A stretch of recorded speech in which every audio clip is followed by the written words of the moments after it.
My name's Rebecca, and I'm here to teach you all the things that you never learned from your piano teacher growing up. This is my studio, and in my studio and on this channel, we spend a lot of time making beautiful music every time we sit down at the piano. A lot of times with older beginners, it can be very frustrating if you're just learning to read music and you see just a few notes on the page and you want to actually make some beautiful music right away. So that's what we do on this channel with improvisation.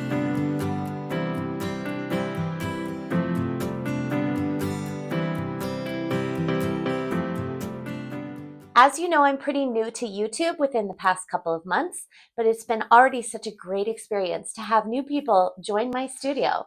If this is your first time here and learning to sit down at the piano and make beautiful music every single time is something that really interests you, make sure that you have subscribed, that you comment below, and you share my videos. All those things help me. And if you want to buy me a coffee too, I am a huge Starbucks addict.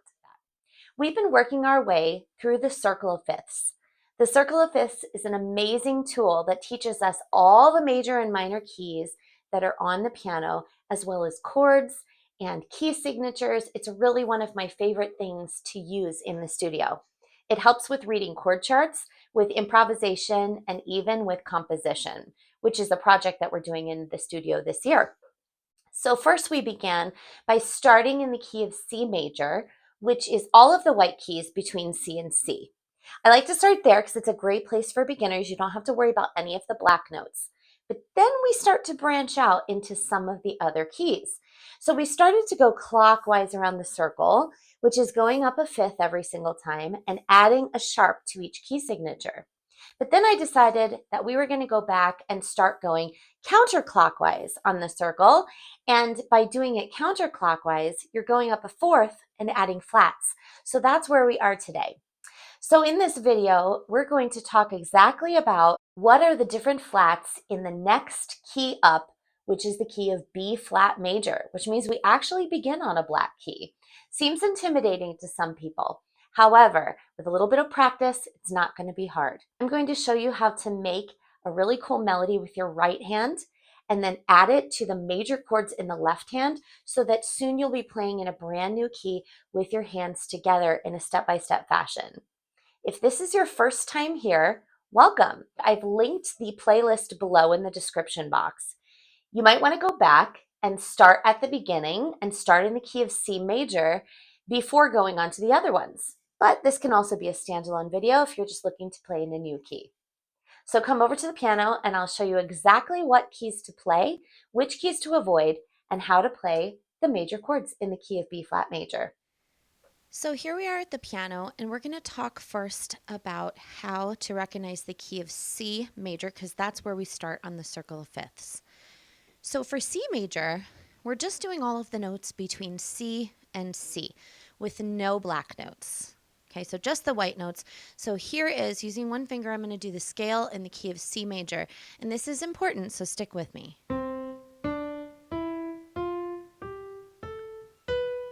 And then when we reach the other C, we go back down. So if we were to create a melody in the key of C major, we would do something that was between C and C, beginning and ending on a C, and only playing white notes, and it would sound great. But we're going today into the key of B flat major. So first of all, this is looking at the circle of fifths, and we are going counterclockwise from C in the circle of fifths. So the way that that works is we're actually going to go up 4 notes in the key of C. So we start on C and we go 4 notes. 1, 2, 3, 4. That leads us to the key of F major with 1 flat. So that 1 flat in the key of F major is this B flat right here.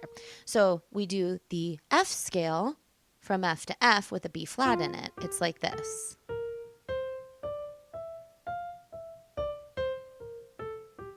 So that's all the white notes except for B, and we play B flat instead. But we're going to do one more.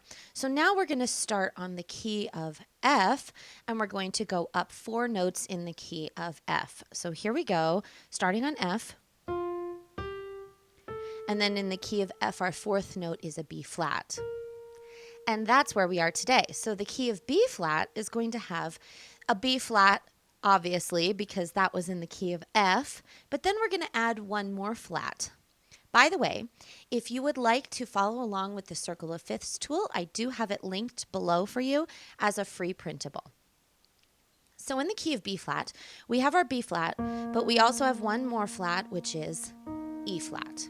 So instead of playing a B and an E, we're going to play B flat and E flat. So now let's do the scale. Whenever we're starting to improvise in a new key, we want to always play the scale. It helps our fingers, but it also helps our ears to get used to this key, understand what we're working with, and to just memorize which notes not to play and which notes to play. So we're starting on B flat, ending on B flat, without playing a B, but then when we get to the E, we're doing, instead of an E, the E flat. Again, you don't have to use the proper scale fingering. If you do not know that, you can just use one finger. So here we go, starting on B flat. C, D, then we go to our E flat, skip the E, F, G, A, B flat, and then we go back down.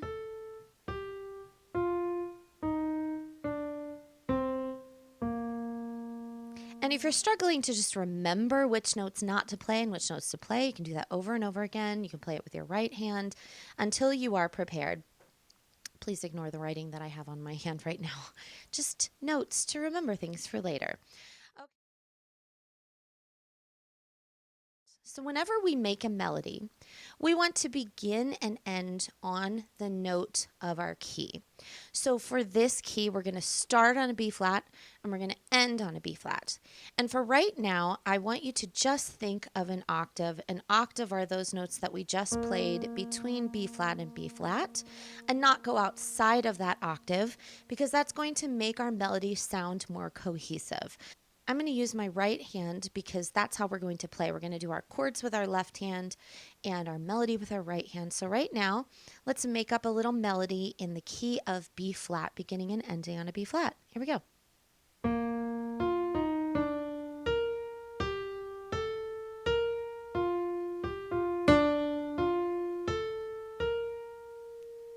That sounded pretty cool. All right, and you'll notice that started on this B flat, ended on this B flat, but it still sounded like a complete tune because we ended on one of the B flats. If you didn't like it, there's lots of different ways that you can work on different melodies. You can try playing louder or softer.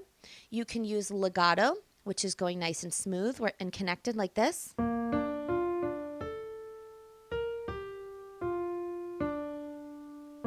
Or you can do staccato. Staccato is, think of jumping on the keys, something like this. Hear the difference between that? So even if you're playing the same notes, but you're playing smoothly or disconnected, that's going to sound differently. Try adding some pauses as well. Pauses can be just as musical as doing a melody. So listen to how I use pauses for this example.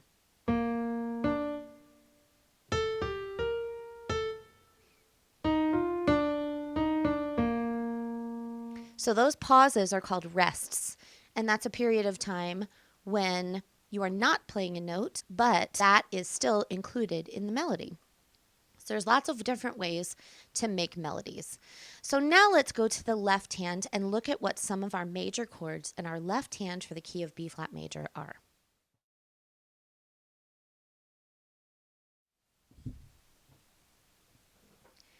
So here we are in our left hand. I'm going to stay toward the middle of the piano just so it's easier to see right now.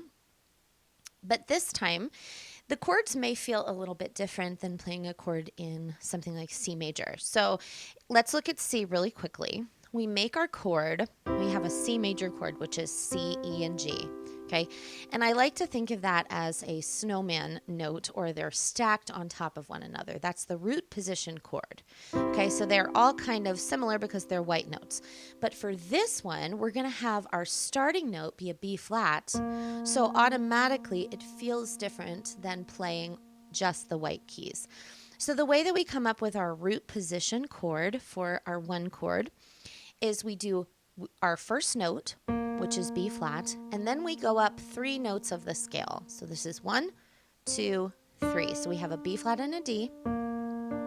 And then starting at the 1 again, we're going to go up 5 notes of the scale. 1, 2, 3, 4, 5.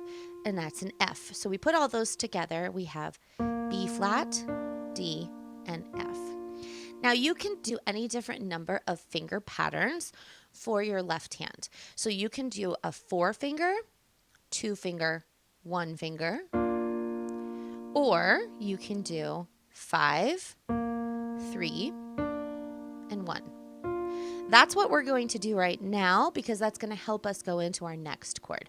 So we have 5, 3, and 1 on B flat, D, and F. All right, so that is our 1 chord. Now we're going to go to our 4 chord, and this is actually an inversion of our 4 chord. We're going to keep our B flat with our 5-finger. And then our 2-finger is hovering on the E flat right here. So we're going to leave that, and then we're just going to move our thumb up 1 note to G. So we have B flat, E flat, G with our 5, 2, and 1 finger. So now I want you to practice going in between your B flat stacked tonic chord and your inverted 4 chord until that becomes easy. We always want to not move too quickly in our steps to make sure that we have the patterns down and the feel in our left hand, okay? And once you have that down, now we're going to add our 3rd chord. Go back to your original 5-finger position, all right? And we have our 2-finger on E flat. We're going to have our 1-finger, or thumb, on F. And then you want your pinky or your 5-finger to move down to an A. So it's A, E flat, F, and that is our 5-7 chord. So now we're going to practice moving between all 3 of the chords. So we have our 1 chord, 4 chord, and 5-7 chord. And then we always end on our 1. So I want you to now just practice going in between those.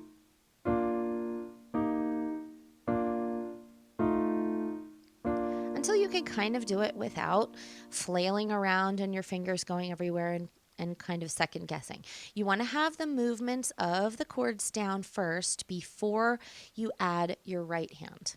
So now, after you've practiced that, we're going to now add a very small melody in our right hand with just a 5-finger pattern. For this next step, I want your right hand to be just in a 5-finger pattern. So we're going to have our 1 finger on the B flat, 2 on C, 3 on D, 4 on E flat, and 5 on F. Now you'll notice this is called the board of the piano up here. You will notice how close my fingers are to the board of the piano. Very, very close. The reason is this thumb is really short compared to the rest of my fingers. So in order to make them so that they can all fit, and we're starting with your thumb on a B flat, we have to move everything up. What I want you to be careful of is not keeping your fingers way down here and then moving your thumb so that you reach this way, so that your wrist is going this direction and your hand is kind of facing this way. This is a really quick way to hurt your wrist. So we want to slide in and get prepared for our 5-finger pattern instead of moving this direction. All right, so we have our 5 fingers ready to go, and we're going to just start and end on a B flat while we do our chords in our left hand. So we're going to do this where our hands are alternating first. We're going to do 1 beat with our left hand chord and then 3 beats with 3 different notes in our right hand in order to make this work, and this is the first step. Okay, so we're going to be alternating between 1, 4, and 5, 7. And you can do them in any order as long as you begin and end on a B flat. So let's try this. So we do 1 beat with our left hand, 3 beats over here.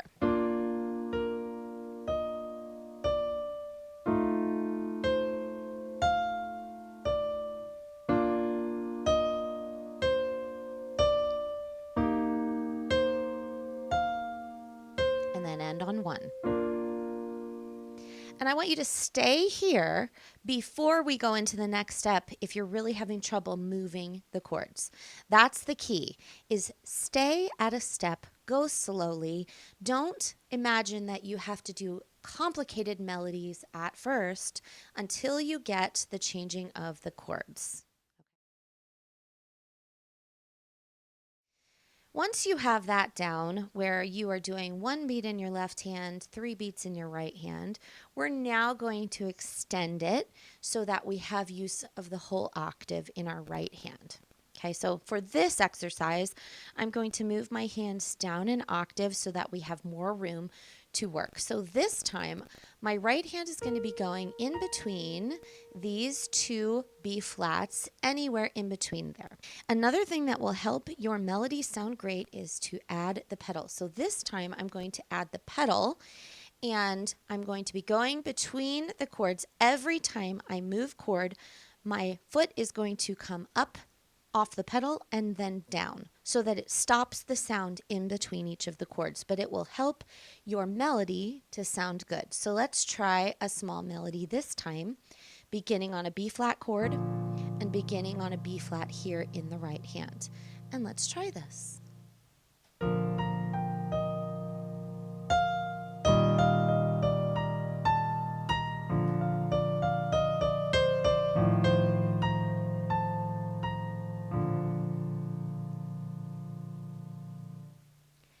And I have one final step, and still I'm only doing these chords in the left hand, the 1, the 4, and the 5, 7. That's it. If you would like more information on different patterns to use on the left hand, I'm linking my left hand pro video in the description box below. And it goes more into different left hand patterns that you can do to make it even prettier and more complicated. But don't move on to that if you don't have these original chords down pat first. Okay, so the last step that we're going to do is we're keeping our melody between the B flat and the B flat still. And occasionally I may go down into this octave as well. All right, so just be aware that I'm not just going to stick only between an octave, but it's not going to happen too often. The other thing is that occasionally I'm going to add a couple of notes in the right hand that match the chords in the left hand. So for example, our 1 chord, which we know now is B flat, D, and F.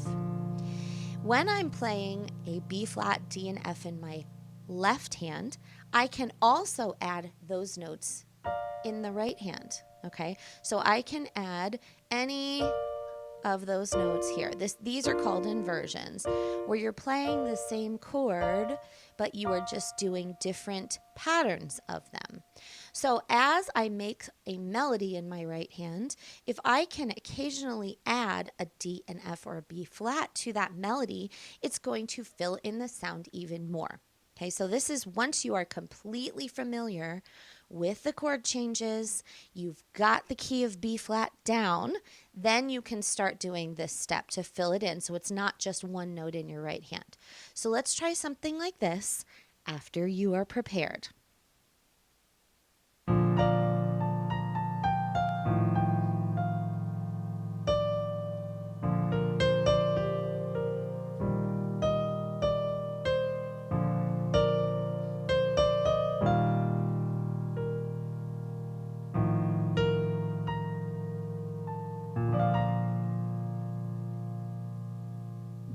I'm wondering if this is the first time that you've ever played in a key that has flats in it.